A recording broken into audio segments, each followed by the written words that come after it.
नमस्कार दोस्तों। जीवन को पवित्र, शुद्ध, निर्मल रखना ही धम्म है। बुद्ध ने धम्म को 3 भागों में बांटा है।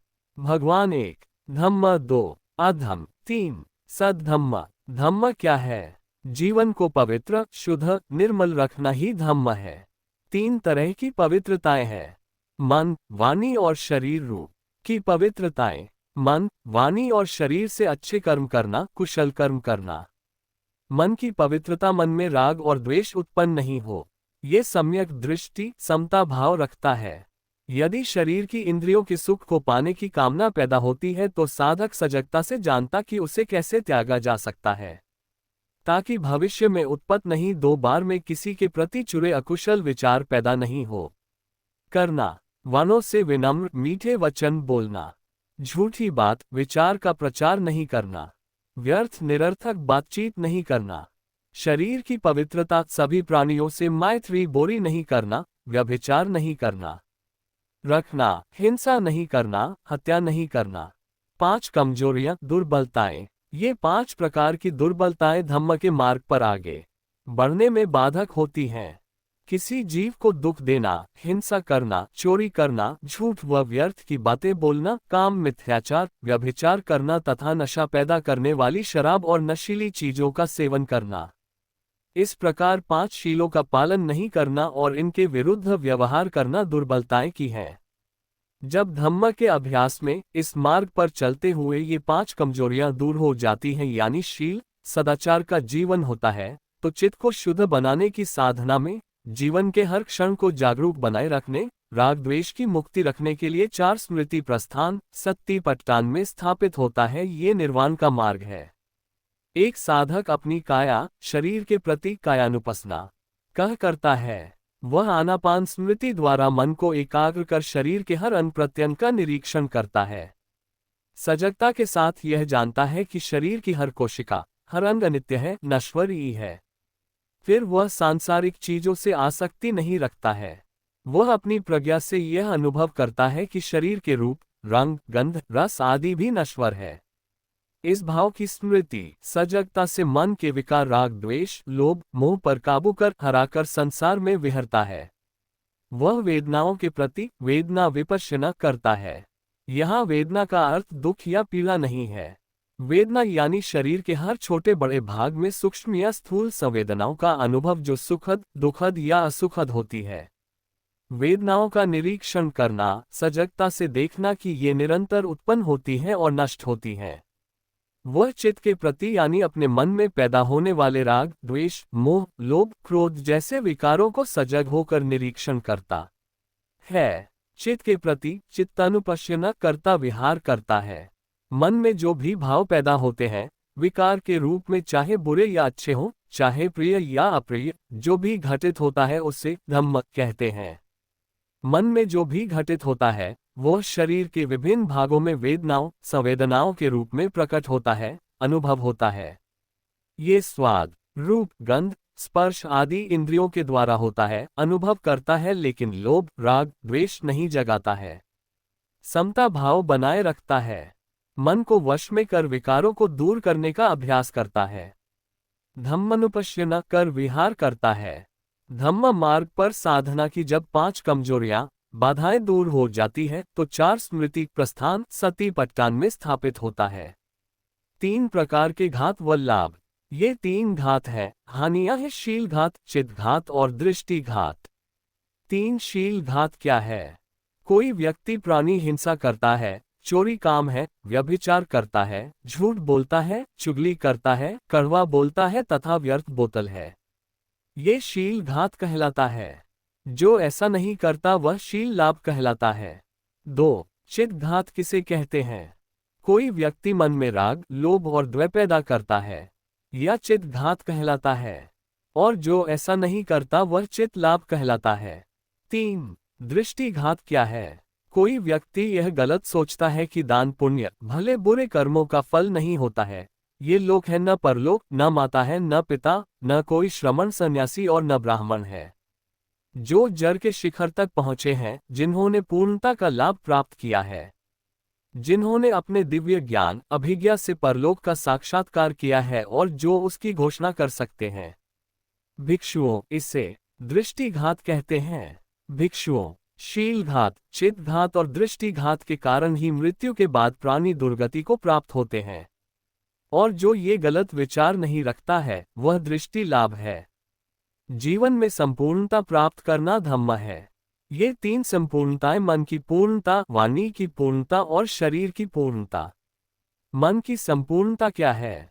आसव, अकुशल विचार, मन की अशुद्धियों का पूरी तरह से विनाश होने से इसी जीवन में संपूर्ण चित्त विमुक्ति की प्राप्ति की अनुभूति करते हुए चित्त विमुक्ति होती है।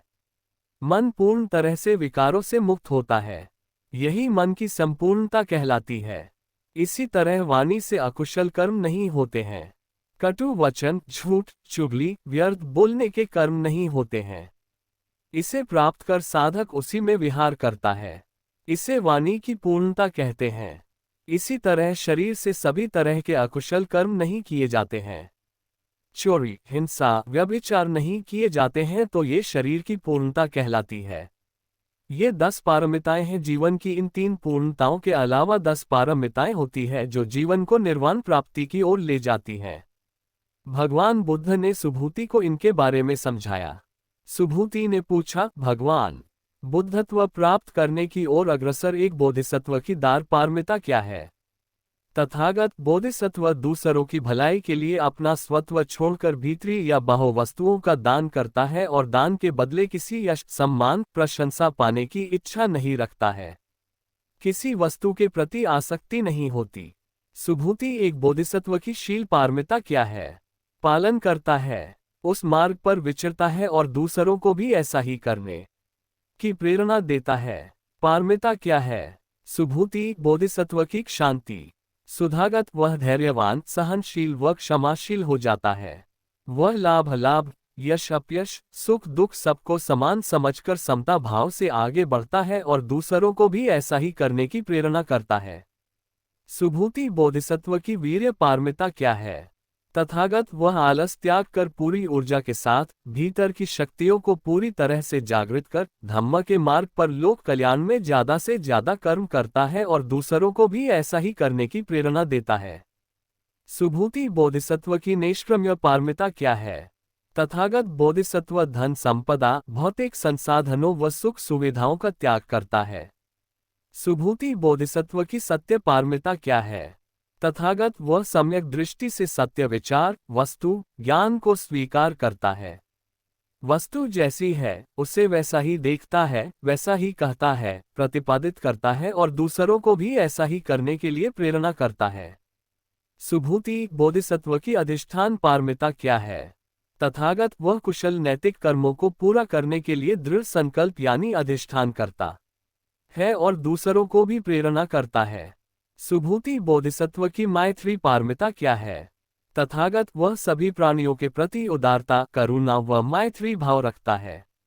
मनुष्य के साथ न तथा अन्य जीव जंतुओं व पेड़ पौधों के प्रति मैत्री भाव रखता है। वह मन में क्रोध, वैर और द्वेष भाव नहीं रखता। जिस प्रकार माँ अपने प्राणों की चिंता किए बिना अपनी संतान की रक्षा करती है उसी प्रकार बोधिसत्व भी मैत्री की रक्षा करता है और दूसरों को भी प्रेरित करता है।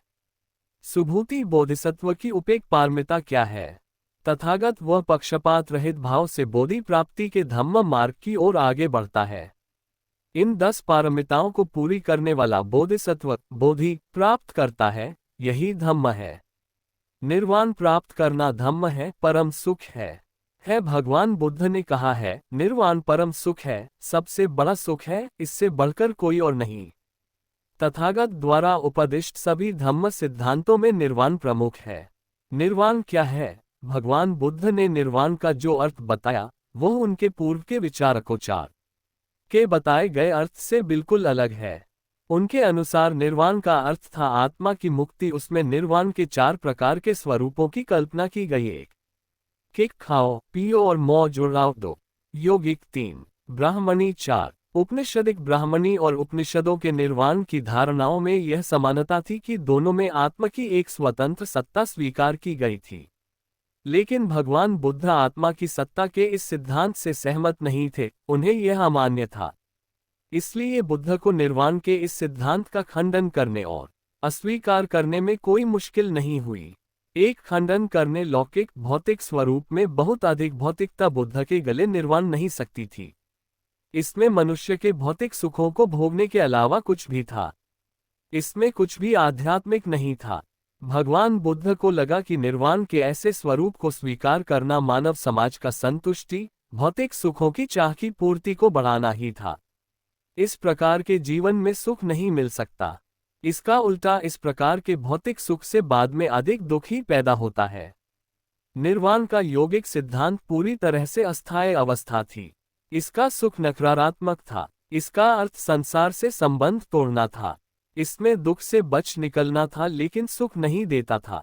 इसमें जितना भी सुख मिलता था वह ज्यादा से ज्यादा योग की अवधि तक रहता था। ये स्थायी नहीं था, अस्थायी था। बुद्ध के निर्वाण का स्वरूप उनके पूर्व की धारणाओं, संकल्पनाओं व सिद्धांतों से बिल्कुल अलग है। इसमें मुख्य रूप से 3 बातें हैं। एक तो यह है कि किसी आत्मा का सुख नहीं, बल्कि प्राणी का सुख। किसी प्राणी का सुख आत्मा की मुक्ति से पूरी तरह अलग विचार है। दूसरी बात यह है कि संसार में जीवित रहते समय तक ही प्राणी का सुख है। किसी आत्मा के अस्तित्व की धारणा और मृत्यु के बाद आत्मा की मुक्ति, मोक्ष का विचार बुद्ध के विचारों से बिल्कुल अलग धारणा है। तीसरा विचार जो तथागत बुद्ध के निर्वाण के स्वरूप का मुख्य आधार है, वह है हमेशा जलती रहने वाली राग द्वेष की अग्नि को शांत करने, संयम रखने का अभ्यास। भगवान बुद्ध कहते हैं कि राग और द्वेष हर समय धधकती आग के समान है। ये बुद्ध के उपदेशों का मुख्य भाग है, जिसे उन्होंने बुद्ध गया में गयासीस पर्वत पर विहरते समय भिक्षुओं को दिया था। भगवान बुद्ध ने कहा, भिक्षुओं, सभी कुछ जल रहा है। भिक्षुओं, ये सब क्या है जो जल रहे हैं? भिक्षुओं, चक्षु इंद्रिय जल रही है, रूप जल रहा है।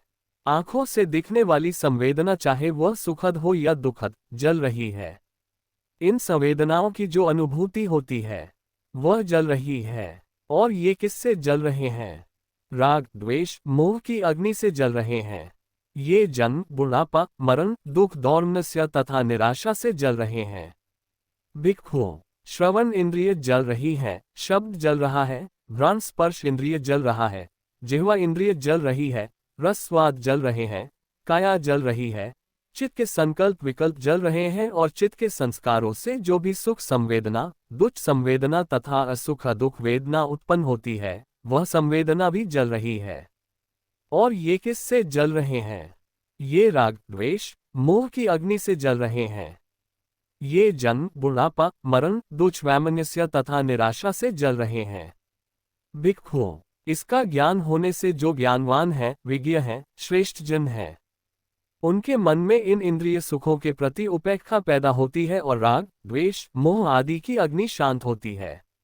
ऐसा होने से वह मुक्त हो जाता है।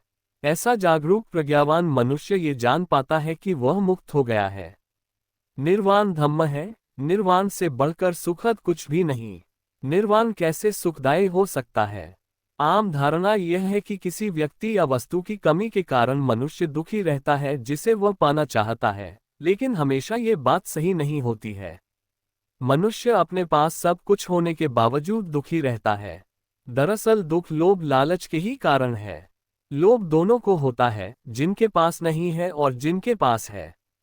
भगवान बुद्ध ने यह बात बहुत अच्छी तरह समझा दी है। भिक्षुओं, लोभ मोह द्वेष क्रोध से जकड़े हुए चित्त से मनुष्य अपने दुखों से दुखी रहता है और वह दूसरों के दुखों से दुखी रहता है।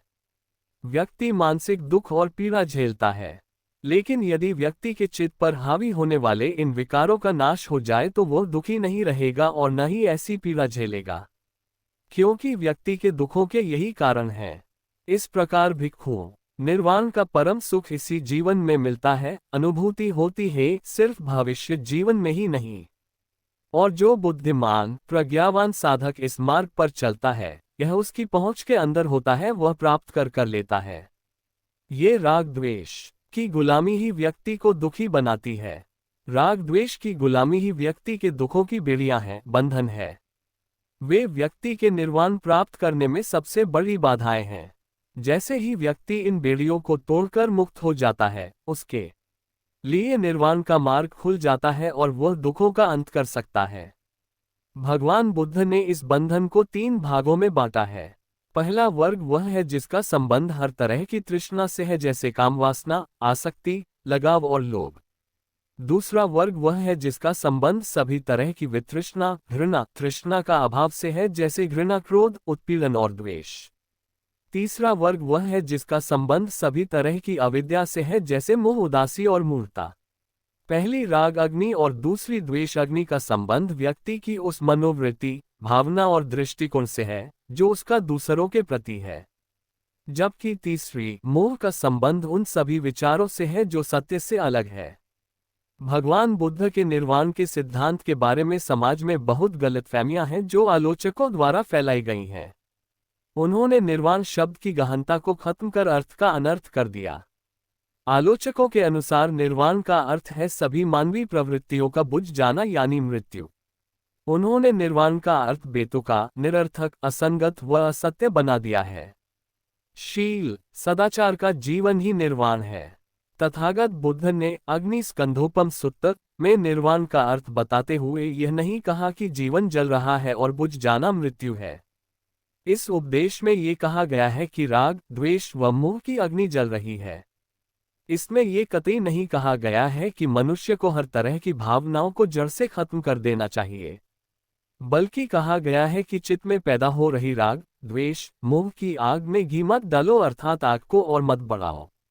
इसके अलावा गौतम बुद्ध के आलोचक निर्वाण और परिनिर्वाण में फर्क को भी नहीं जान पाए।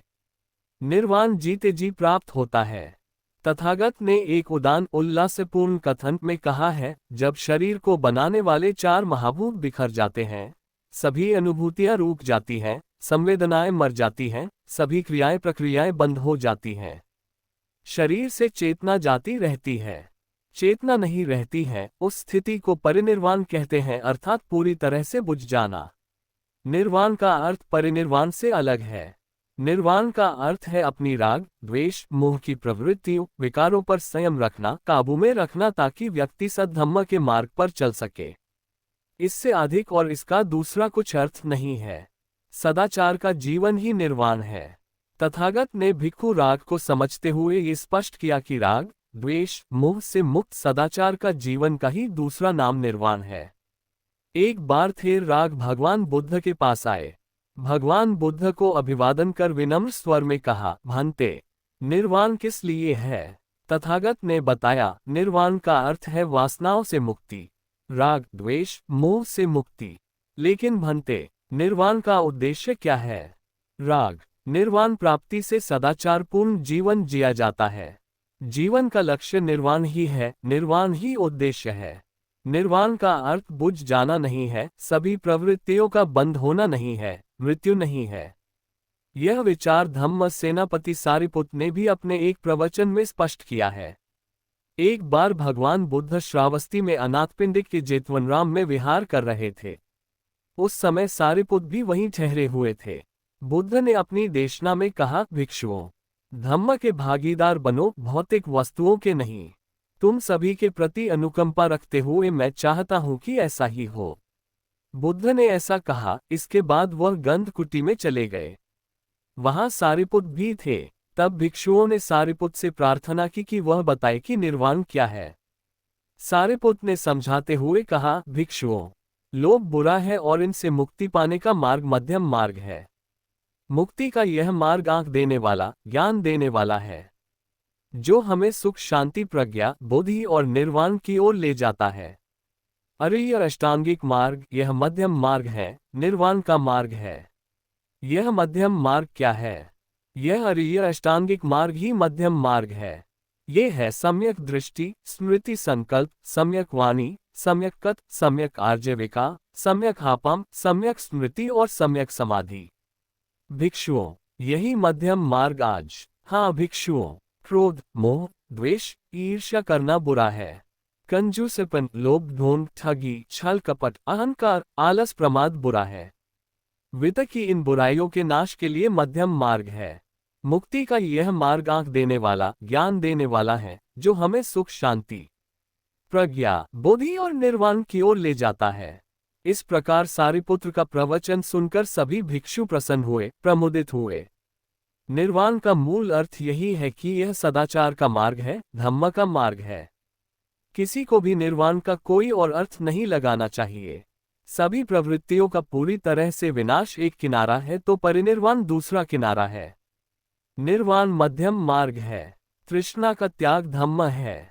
धम्मपद में भगवान बुद्ध ने कहा है, आरोग्य परम लाभ है और संतोष सबसे बड़ा धन है। आरोग्य स्वास्थ्य से बढ़कर कोई लाभ नहीं और संतोष से बढ़कर कोई धन नहीं।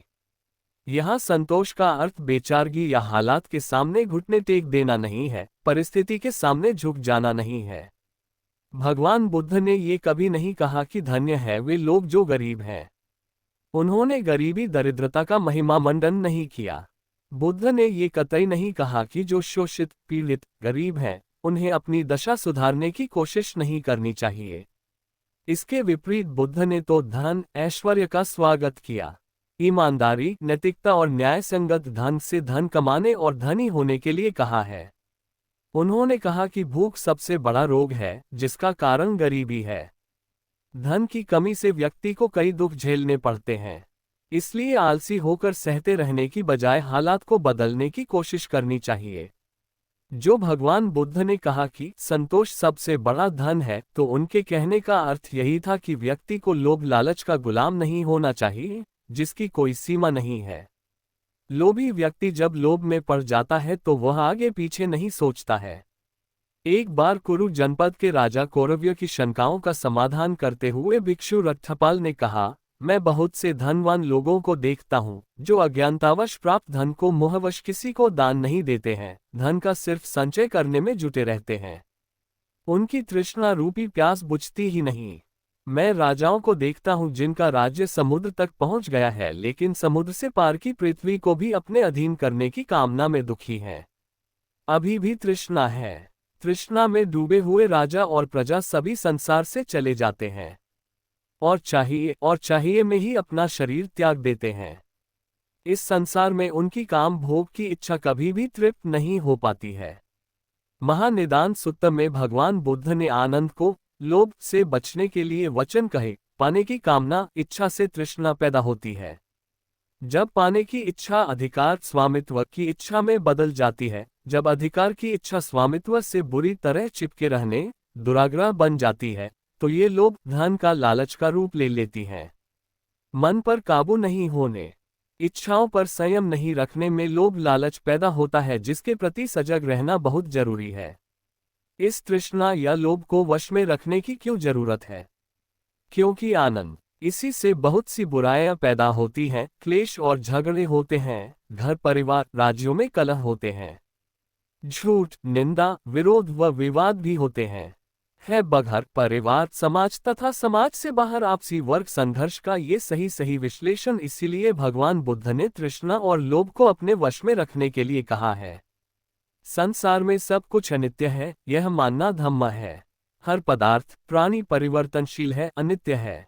अलग अलग तत्वों से मिलकर बर्प हुई चीजें, व्यक्तिगत रूप से हर जीवन कारण कार्य से बनी चीजों का स्वतत्व सभी अनिय बनी हुई चीजें का सिद्धांत को महान बौद्ध दार्शनिक असंग ने अच्छी तरह समझाया है।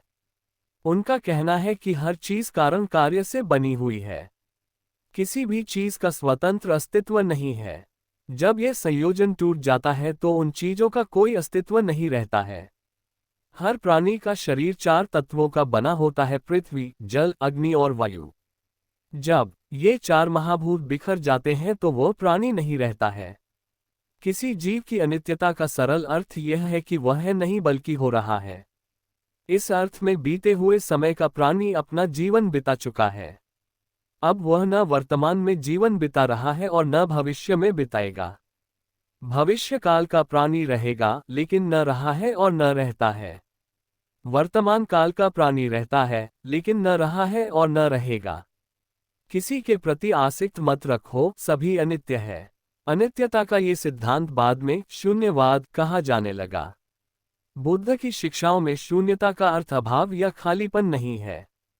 इसका अर्थ है कि संसार में हर पदार्थ हर पल बदल रहा है। इस शून्यता के ही कारण सभी कुछ घटित हो रहा है। पदार्थों में निरंतर परिवर्तन से ही एक रूप से किसी दूसरे रूप में जीवन का विकास हो रहा है।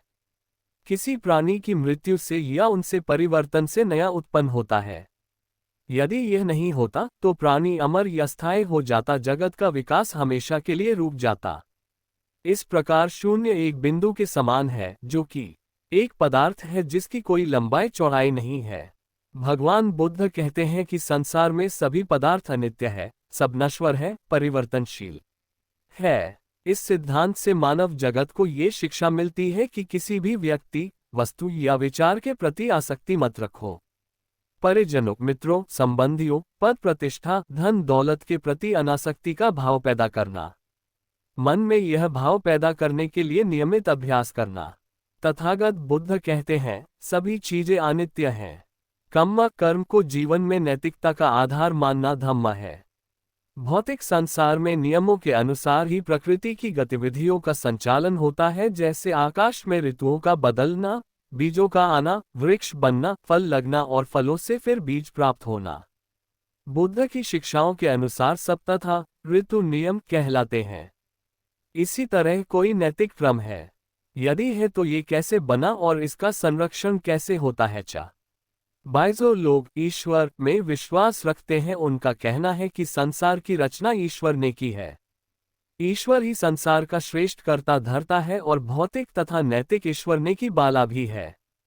ईश्वर ही संसार के नियमों का रचयिता, संसार को चलाने वाला और संरक्षण करने वाला है। उनका कहना है कि ईश्वर के बनाए ये विधान मनुष्य की भलाई के लिए हैं। विधान नियम ईश्वर की आज्ञा है, इसलिए मनुष्य को अपने रचयिता ईश्वर की आज्ञाओं का पालन करना ही होगा और ईश्वर की आज्ञाओं के पालन से ही संसार चलता है। लेकिन ये तर्क किसी भी दृष्टि से संतोषप्रद नहीं है, क्योंकि यदि ईश्वर ही संसार की सारी क्रियाओं को चलाता है, ईश्वर की इच्छा से ही सब घटित होता है, और यदि मनुष्य ईश्वर की आज्ञाओं का पालन करने के लिए मजबूर है, तो संसार में इतनी अनैतिकता क्यों है, इतना अन्याय व दुख क्यों है? ईश्वर ने संसार को बनाया और नियम बनाकर चला रहा है, इसका क्या प्रमाण है? ईश्वर के नियमों का व्यक्ति पर कैसा अधिकार है? ये महत्वपूर्ण सवाल हैं। लेकिन जो लोग यह मानते हैं कि संसार का नैतिक क्रम ईश्वर की इच्छा का परिणाम है, उनके पास इन सवालों का कोई संतोषप्रद जवाब नहीं है। ऐसी मान्यता के लोगों ने कोई बात नहीं बनने पर इस धारणा में थोड़ा बदलाव कर दिया। अब ये कहा जाने लगा है कि सृष्टि की रचना तो ईश्वर ने ही की है। ईश्वर की इच्छा और निर्देशन से ही ब्रह्मांड ने अपना कार्य शुरू किया। उनका भी कहना कि ईश्वर ने प्रकृति को एक बार वह संपूर्ण शक्ति दे दी जो अब उसकी सारी कार्य प्रणाली के संचालन का आधार है। लेकिन इसके बाद ईश्वर ने प्रकृति को स्वतंत्र अधिकार देकर उस पर ही छोड़ दिया कि प्रकृति शुरू से ईश्वर के बनाए हुए नियमों के अनुसार कार्य करती रहे। इसलिए अब यदि ईश्वर की इच्छा या ईश्वर की आज्ञा के अनुसार कार्य नहीं होता है, तो इसमें ईश्वर की कोई कमी, गलती या दोष नहीं। यदि अब ईश्वर की उम्मीदों के अनुसार सृष्टि का संचालन सही नहीं चल रहा है, तो इसके लिए प्रकृति ही जिम्मेदार है, वही दोषी है, ईश्वर नहीं। लेकिन इस धारणा के सिद्धांत में ऐसा बदलाव करने पर भी काम नहीं चला, क्योंकि ये सवालों के संतोषप्रद जवाब नहीं है। इससे सिर्फ इतना ही होता है कि ईश्वर पर कोई जिम्मेदारी नहीं रहती। लेकिन तब सवाल उठता है कि ईश्वर ने ये सृष्टि को चलाने का काम तारांकन प्रकृति को क्यों सौंपा? फिर ऐसे सर्वशक्तिमान ईश्वर का क्या प्रयोजन जो स्वयं मौजूद नहीं रहता है? संसार में इतनी कुव्यवस्था के बावजूद ईश्वर कुछ नहीं कर रहा है। फिर संसार का नैतिक क्रम कैसे सुरक्षित है? इस बारे में तथागत बुद्ध का कथन बहुत सरल व स्पष्ट है कि कोई ईश्वर नहीं है जो संसार के नैतिक क्रम को बनाए रखता है, बल्कि यह कर्म नियम है जो नैतिक क्रम बनाए रखता है। संसार का नैतिक क्रम अच्छा या बुरा भी हो सकता है, यह मनुष्य पर निर्भर करता है, किसी अन्य पर नहीं। कर्म का अर्थ है मनुष्य द्वारा किया जाने वाला कर्म और विपाक का अर्थ है उसका परिणाम। ये नैतिक क्रम बुरा है तो इसका अर्थ है कि मनुष्य बुरे अकुशल कर्म करता है। यदि नैतिक क्रम अच्छा है तो इसका अर्थ है कि मनुष्य भले कुशल कर्म करता है।